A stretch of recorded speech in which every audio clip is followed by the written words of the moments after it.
Welcome back to Horrorland, fiends. Tonight we're taking a candlelit stroll through 10 of the most infamous houses in horror.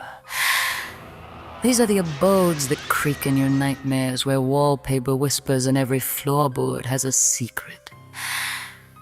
Ready to step inside? Good. I'm Hilly Horror, and this is the 10 most infamous houses in horror. Don't trip on the welcome mat. Norman Bates' family home is pure Gothic theater, brooding, isolated, and very judgmental. The house literally looks down on the Bates Motel like a dark parent glaring from the top of the stairs.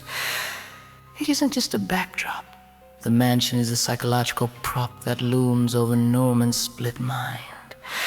If a house could judge you silently, this is it. Director Alfred Hitchcock used the mansion to mirror Norman's fractured psyche, using architecture as a character. Those second-floor windows are horror marketing gold.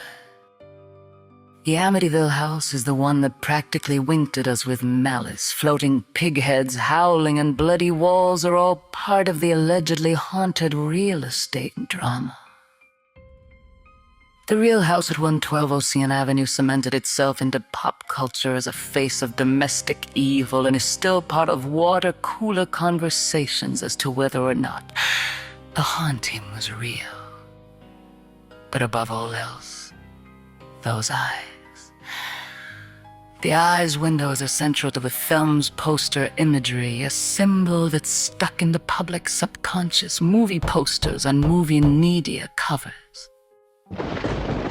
The Amityville house is always watching, waiting. From Stephen King and brought to screen by Toby Hooper, the Marston house watches over the town like an accusation. This towering menace becomes the home of an ancient vampire threat that slowly spreads across the town of Salem's Lot. But most chilling is that the vampires didn't pick this little Maine town they were invited, called to, by this evil building. It's a monument to corruption, so menacing that burning it becomes the only catharsis. The house features heavily in artwork for the novel and home video releases and has become the keystone element for advertising. Salem's Lot is haunted by this dark building that watches from above. If you ever find a house that's described as a monument to evil, don't move in. Scratch, scratch. Freddy Krueger's haunting isn't just a boiler room and some skip rope kiddies. It's 1428 Elm itself. The house lives in the dreamscape of his victims, a recurring symbol that ties the waking world to the nightmare. So iconic the franchise is called the house that Freddy built. It literally saved New Line Cinema's beta. Later films expanded the home's mythology. In Dream Warriors, the house model becomes a totem for staying awake, and also part of the horror. Wakey, wakey, horror fans. You're not dreaming anymore. 45 Lampkin Lane. A nice-looking place. But don't let the ordinary suburban look fool you. This house is a lightning rod for Michael Myers. It's his anchor, the scene of his first crime, and a childhood home that keeps luring him back. It's an ordinary shell with very unordinary baggage. The Myers house becomes central to multiple sequels, including films that place entire plots inside its walls. Michael Myers' childhood home is a haunting monument to his crimes. The McNeil residence takes domestic horror to cathedral-level intensity. Every room becomes a theater of possession, toys, Ouija scares in the basement, and one of cinema's most unforgettable silhouettes. The marketing shot of Father Merrin in front of the house is burned into horror history. That single promotional image did more to sell the house's menace than any jump scare. This is one house that is hiding true evil.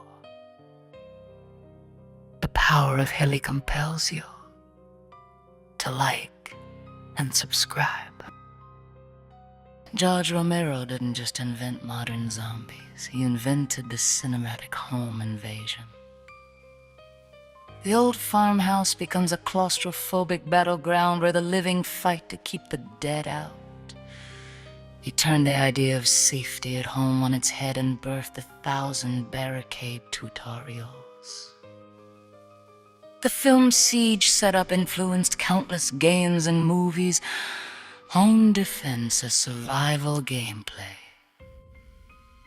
Night of the Living Dead is one of the most influential horror films of all time, and it all started with a little farmhouse in Pittsburgh. Not one single house, but a concept.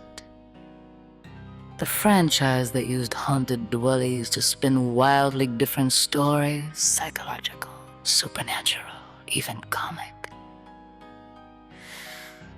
The titular houses are flexible monsters, able to host anything from creeping dread to full-on absurdity. The house concept highlights how a haunted house premise can shape any subgenre. Suburbia gets invaded in spectacular fashion at the Freeling house. What starts as poltergeist mischief turns into furniture-flinging chaos and portals to another dimension. The contrast between mid-century calm and extra-dimensional terror makes this house unforgettable and awful for open-plan, new-build homes. The film locates the house at a typical Californian suburb. And whilst the movie counterpart is swallowed up into a supernatural black hole, the real-life house is still standing to this day.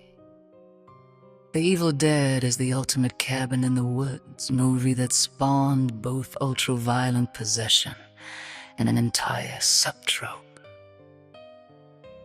The Nobe cabin's isolation is the story's engine. No one to help, nowhere to run. Sam Raimi turned a claustrophobic wooden house into a playground of creative gore and kinetic camera work.